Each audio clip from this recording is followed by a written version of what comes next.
have the video for this week. And this week we have a Russian book. A Russian book about theater. So that will be interesting. But before we start, remember, if you want to support us, there is our shop where we have books and writing services. There is also our Redbubble shop where there are over 100 designs, so you can go over there and have a look. Remember, Valentine's Day coming up. If you want to give your loved one short, dark and handsome, we have that. So that is on our Redbubble shops. All those links are down below. If you want to support us and you don't want to spend any money, that is fine. Like, subscribe, comment and share. And that is how you can support us. So, what is the book for this week? What is the book? The book for this week is called Black Snow by Mikhail Bulgakov. Now, we have brought Mikhail Bulgakov before. We have done The Master and Margarita. And this is another book, very much like The Master and Margarita. It is a book that he was published posthumously. He wrote it in the 1930s, but it did not get published until the 1960s. This may be a very short one, as it's still very hot here, and this does not breathe. I'm just warning you. So, Black Snow is the story of MacLeod, who is a thinly veiled stand-in for Bulgakov himself, who writes a novel that cannot be published. He will not get through the censors. And in despair, he thinks to shoot himself until a person comes to his door, knocks on the door, and says, "I will publish your novel in my journal." And he goes through this, and the novel only gets the first third published because the journal falls very quickly. It all appears a very très dodgy situation. So this happened, and he is again forced to go back to his boring job as a little journalist at a shipping news, shipping gazette. And then he is again another knock on the door, and it is somebody from what is called the independent theater, which is really a veiled version of the Moscow Arts Theater. And they are saying, until between that and that, he does start to turn his novel into a play.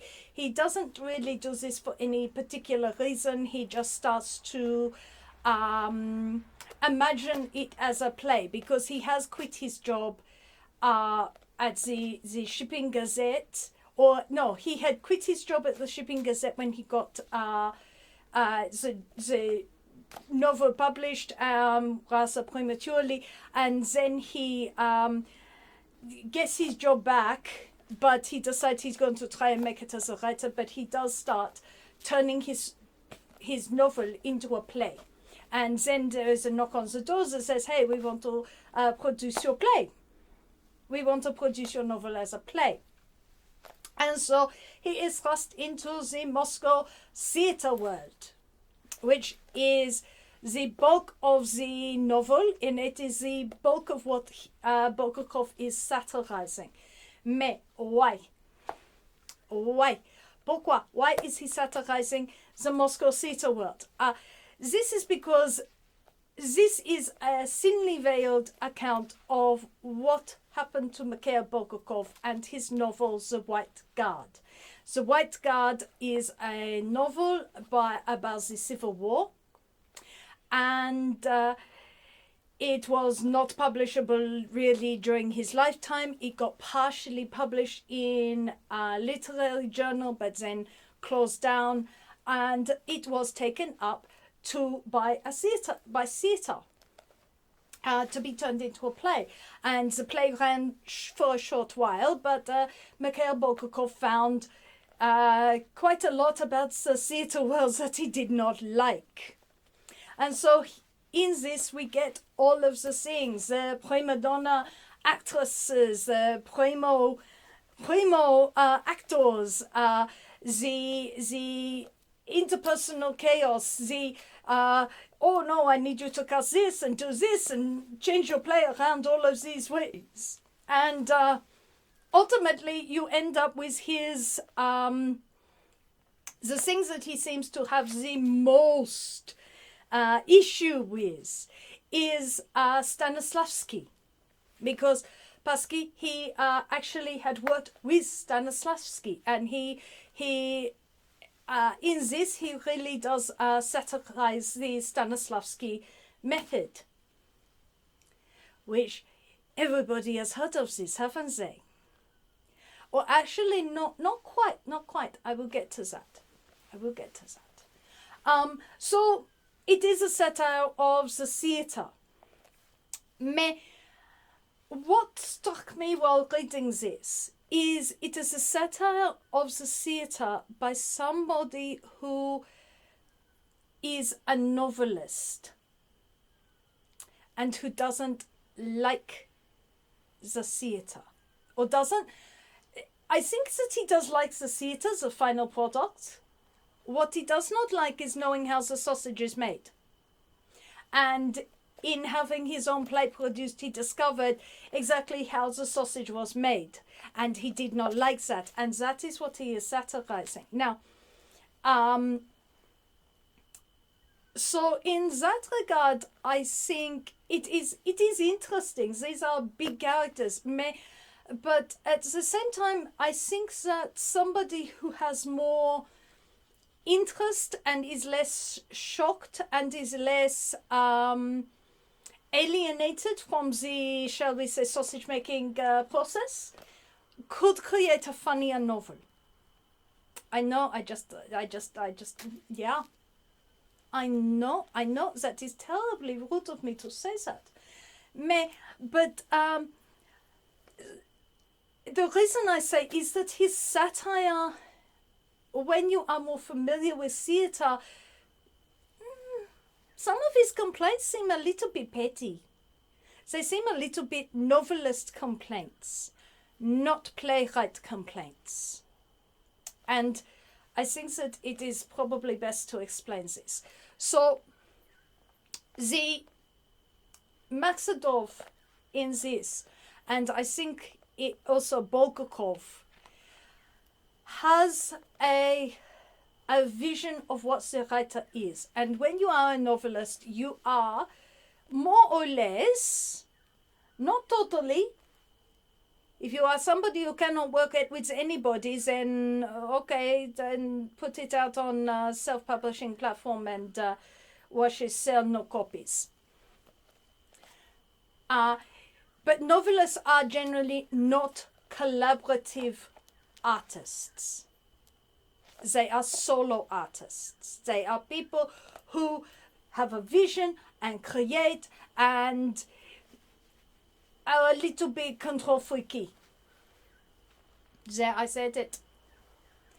However, the theatre, and whether it is a theatre, whether it is a film, whether it is the opera, the ballet, the dance company, any of the big collaborative arts,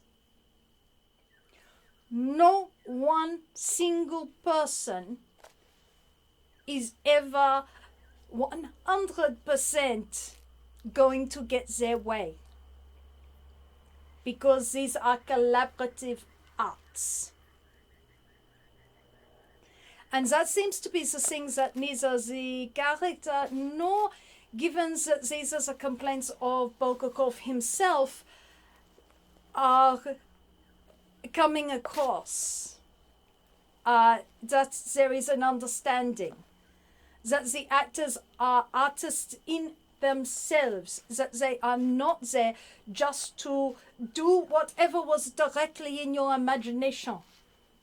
that they are artists themselves who need to use their artistry to express their creativity, that they need that the director is going to read your play and have a vision.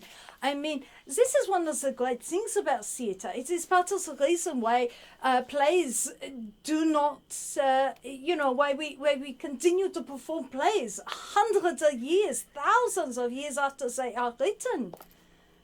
Not just because theatre is ephemeral, and a theatre performance once performed you will never see again. Even in a run of theatre performances, every single one of those is unique.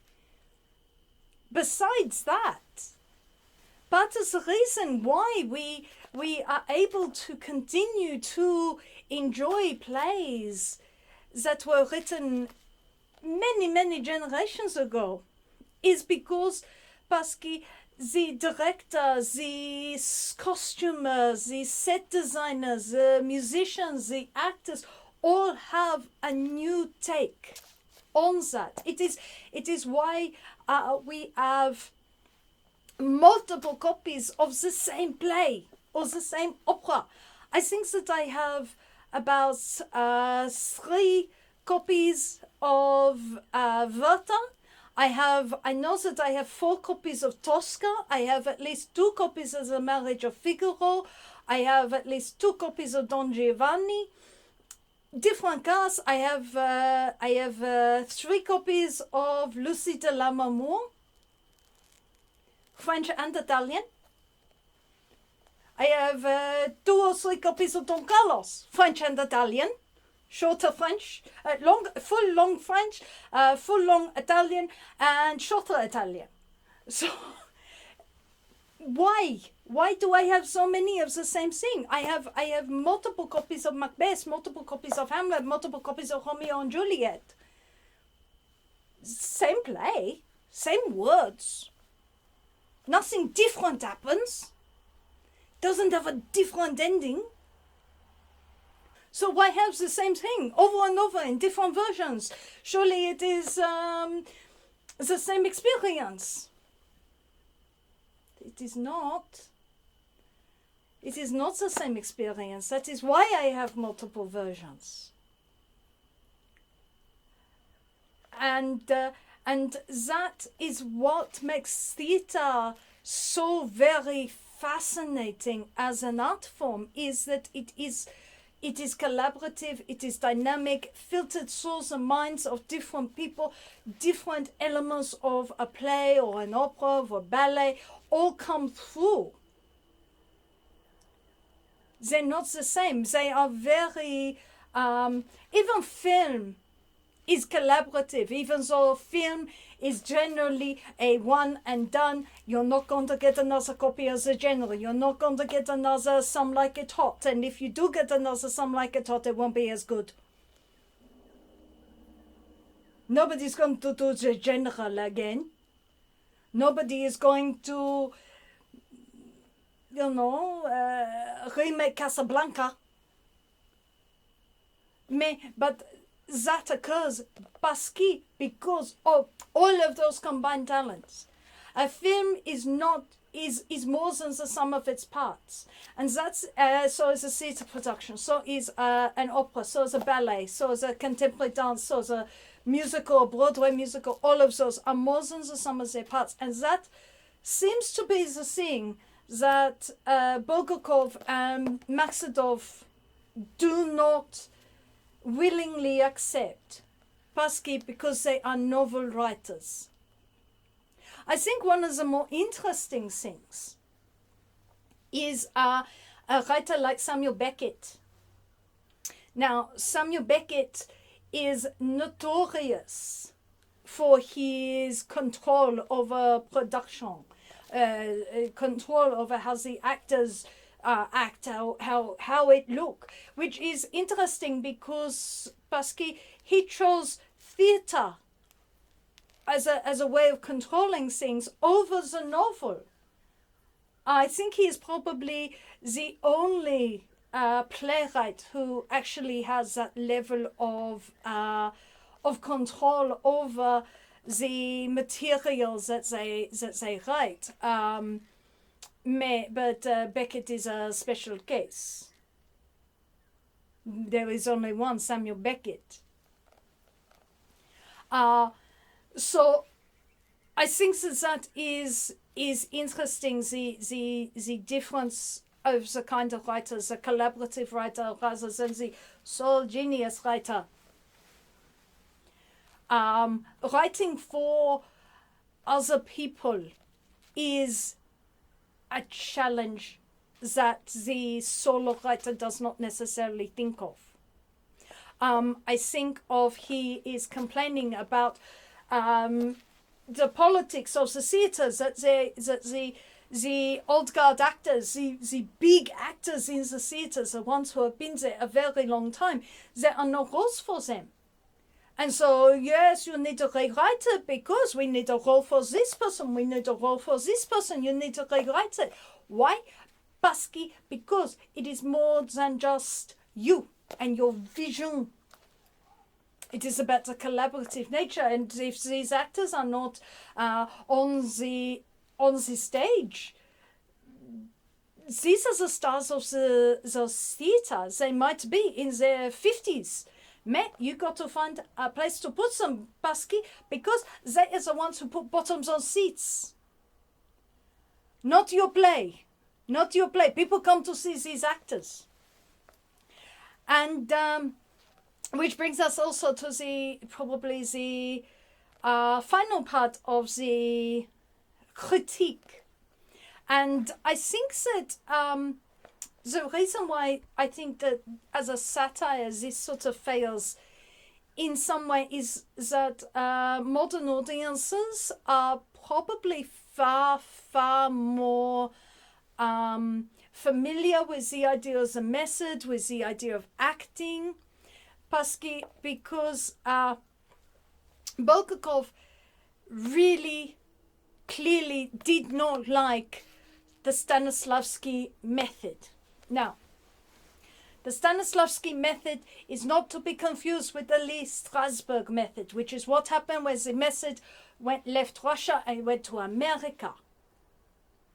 Now, we all know the method actor and the fact that it is an excuse for some, mostly men, to be obnoxious, toxic, nasty creatures on set. But the Stanislavski method is not about that. Stanislavski developed his acting method to help with the issues of theatrical performance, which had become incredibly stilted. Everybody can see a stilted performance. You can all tell what that looks like. It looks like the acting in the room. It looks like any amateur production you have ever been to. It looks like, and I hate to say this, but sometimes you see little snippets of people who are, actors or want to be actors, and they're acting, and it's like, oh, honey, you're acting. I can see you're acting. I know you think you're not, but you're acting. And it is very off-putting for an audience to watch people act. And it doesn't work. And Stanislavski, noticing that this was having an impact, developed his method. And the method involved being able to try and use your imaginative powers. Not just remember the lines and don't fall over the set. That is easy. Remember your lines, don't fall over the set. Any high school drama student can manage that. Usually. The Stanislavski method involved using your imagination. How would this character feel at this moment? What is the emotion that goes with this line? Where is the emphasis of this line? what is the mood of this line? Why is this character reacting in this way? It is about accessing real emotion and putting that into the performance. So one is not just like in a Brechtian performance, creating a very great distance and I say my lines and it all looks very stylized.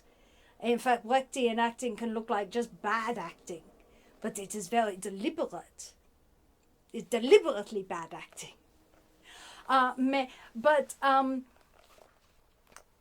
Stanislavski method is basically what we call acting. We call it acting.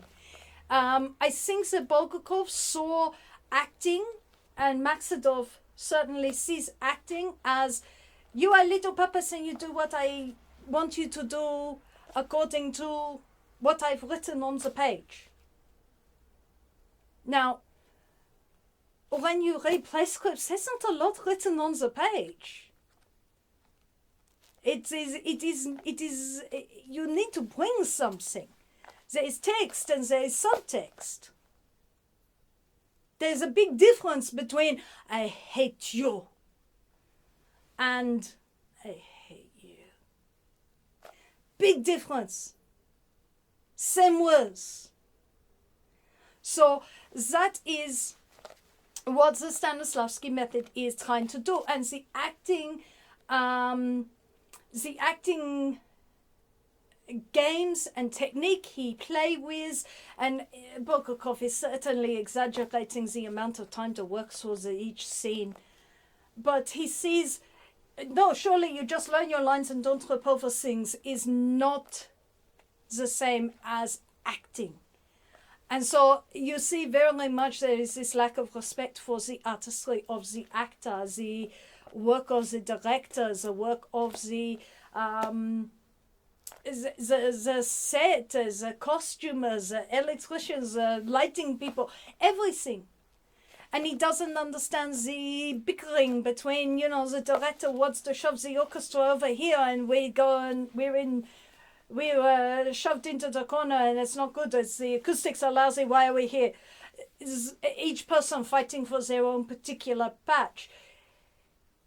He has sort of no time for that. And yet that is actually where you would find genuine comedy, which I think it is a shame. I think that very good stories, very good and funny stories can be found in a backstage theatre world.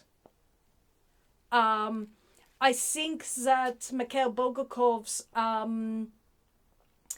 bitterness around the failure of his play did impact how he saw this.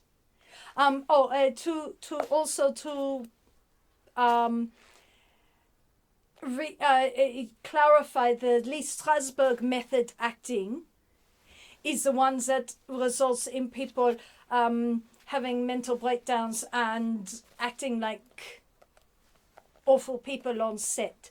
So it is an American version. Marilyn Monroe was a method actor. She did the Lee Strasberg school. She was not given a lot of opportunity to use it because she died. But the Misfits, she does. The problem with the Lee Strasberg method, which is different from the Stanislavski was not interested in breaking down the actor. You didn't need to access your goldfish dying when you were 6 to cry. Just access the emotion of crying. The Lee Strasberg brought a lot of psychoanalysis into this method, and when applied to people who might be somewhat fragile and vulnerable, like say Marilyn Monroe, but not just her, lots of people,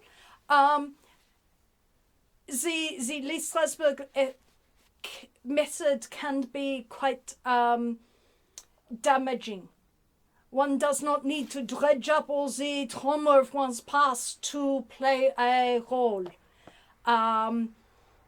I was watching something and talking about the older version of the method. The Stanislavski method of the acting. A good example of that is Marlon Brando. Marlon Brando didn't walk around the set being Don Corleone, but he uses all his experience as an actor, as a performer, as a human being to be Don Corleone on screen. But he did not walk around set being Don Corleone.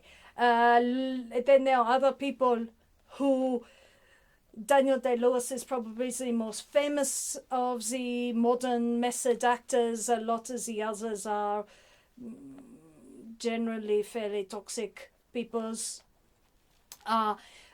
So the modern method acting has given it a bad name, but ultimately the Stanislavski method is just what we would call acting nowadays.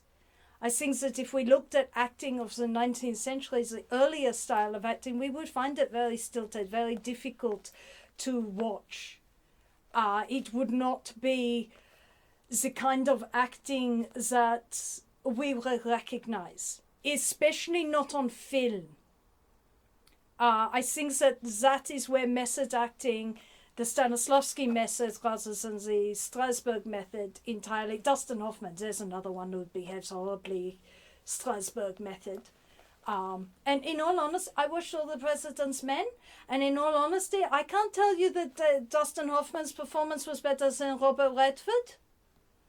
Sure, Robert Redford was much nicer to be around than Dustin Hoffman. So, I mean, you don't necessarily have to go that, a full method. You can just, Stanislavski method.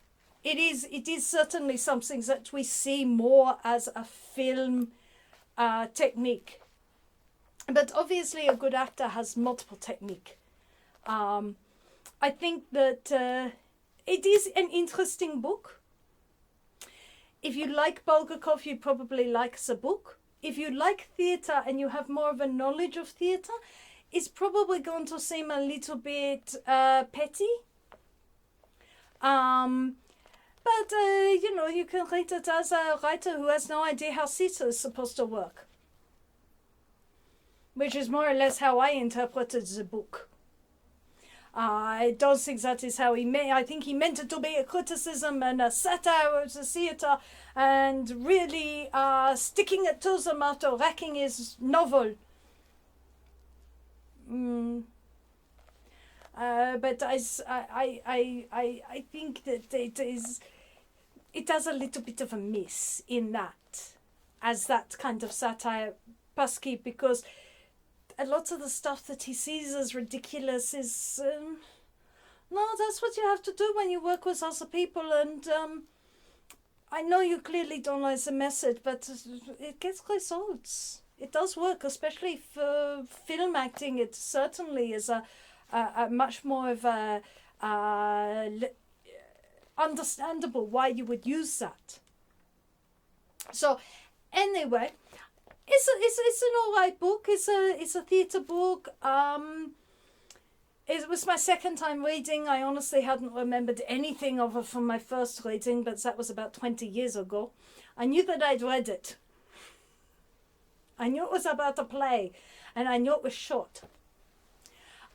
So anyway, it is worth having a look at. But the author has an axe to grind, and I think that needs to be kept in mind when you read this book. So, I will be back another time with another book. I can't tell you what it is because I do not know. I do not know exactly who will be here next week. Possibly Janice, if she gets her act together. If not, it might be Caesar. It could very well be Caesar. Her ladyship, as she promised, is having a break and letting us all have a turn, because I haven't had a turn for ages. So, But I have quite a few books. I still have a lot of interwar German books. And Janice still has a lot of South American books. So between us, we will have quite a lot to do. I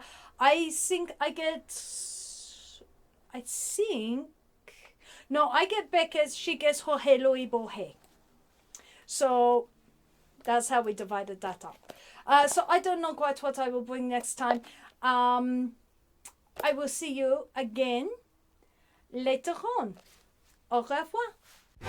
If you would like to support this channel, come across to the Black Cockie Press website, www.blackcockiepress.com.au, where you will find books and other writing services to help with your writing.